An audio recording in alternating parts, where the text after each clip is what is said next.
Epstein file কি, যেটা নিয়ে সারা বিশ্বে তথা আমাদের দেশেও হইচই হচ্ছে এবং তার সঙ্গে আমাদের দেশের প্রধানমন্ত্রী নরেন্দ্র মোদীর নামও কিভাবে জড়িয়ে গেল জানতে চাও?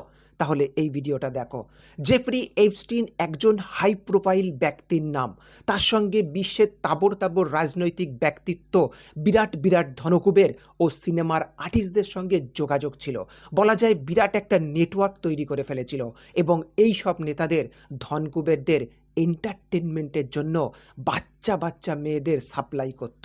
মেসেজ পরিষেবা দেওয়ার নাম করে স্কুল পড়ুয়া নাবালিকা মেয়েদের মোটা টাকার লোভ দেখিয়ে এই সব হাই প্রোফাইল ব্যক্তিদের কাছে জেফ্রি এপস্টিন পাঠাতো।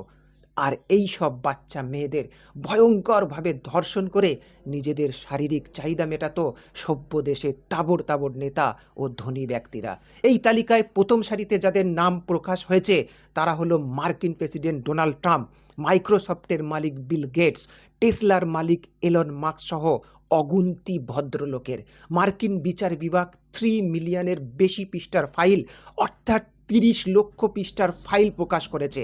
তার সঙ্গে 2000 ভিডিও ফুটেজ এবং 1,80,000 ছবি রয়েছে এমন তথ্যের ফাইল প্রকাশ করে সারা বিশ্বে হইচই ফেলে দিয়েছে।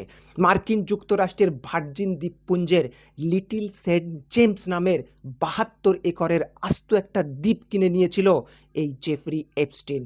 তাহলে ভেবে দেখো প্রভাবশালীদের কাছ থেকে কত টাকা পেয়েছিল শুধু বাচ্চা মেয়েদের শরীর উপহার দেওয়ার বিনিময়ে। আর এই দ্বীপেই চলতো সমস্ত কুকর্ম। স্কুল পড়ুয়া মেয়েদের ধরে এনে আটকে রাখা হাই প্রোফাইল ব্যক্তিরা এই নির্জন দ্বীপে এসে ওই সব বাচ্চা বাচ্চা মেয়েদেরকে নিয়ে যৌনতায় মেতে থাকতো। এরকম অসংখ্য মেয়েদের হয়তো ধর্ষণ করে মেরে ফেলে ভাসিয়েও দিয়েছে ওই সমুদ্রের মাঝে। কি ভয়ঙ্কর মানুষ এরা! এরা আবার বিশ্বে সবচেয়ে শক্তিশালী দেশের নেতা। এরা আবার সারা বিশ্বে নারী স্বাধীনতার পাঠ পড়ায়। এবার আসা যাক আমাদের দেশের প্রধানমন্ত্রীর নাম কিভাবে জড়ালো। মার্কিন বিচার বিভাগের পেশ করা ফাইলে একটা ইমেল পাওয়া গেছে যেখানে এপস্টিন দাবি করছে মার্কিন প্রেসিডেন্ট ডোনাল্ড ট্রাম্পের সঙ্গে সখ্যতা বাড়াতে, অর্থাৎ বন্ধুত্ব কিভাবে করা যায় তার জন্য মোদি এপস্টিনের কাছে পরামর্শ চেয়েছিল। আর এপস্টিন নাকি পরামর্শ দিয়েছিল মোদিকে যে মার্কিন প্রেসিডেন্টকে খুশ করতে চাইলে ইসরায়েলে যেতে হবে।